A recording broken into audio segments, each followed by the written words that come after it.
जिला सिद्दीपेट के दौलताबाद मंडल मुस्तकर पर मुकामी अवाम के इश्तराक से महकमे पुलिस की जानिब से 16 CCTV कैमरे नस्ब किए गए, जिसका मंगल को commissioner of police Siddipet doctor B Anuradha ने रस्मी इफ्तिताह अंजाम दिया। और इस मौके पर assistant commissioner of police Gajwel K Narsimlu की ज़ेर सदारत मुनक़िदा तकरीब को मुखातिब करते हुए उन्होंने कहा कि CCTV कैमरे 100 से ज़ायद मुस्तैद और चौकन्ना पुलिस मुलाजमीन का किरदार अदा करते हैं। CCTV कैमरों की मदद से जराइम पर काबू पाया जा सकता है, मुजरिमीन की शनाख्त और सजा दिलाने में अहम किरदार अदा होता है। उन्होंने कहा कि दौलताबाद और मंडल के मौज़ूआत में कानून व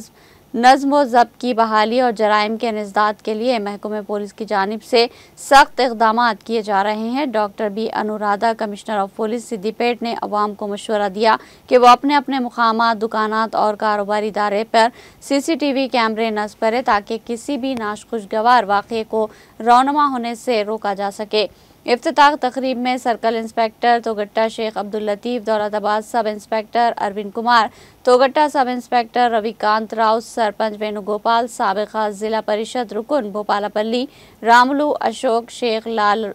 बाबू, रमेश, नरसिम्हा रेड्डी और अवाम की कसीर तादाद मौजूद थी।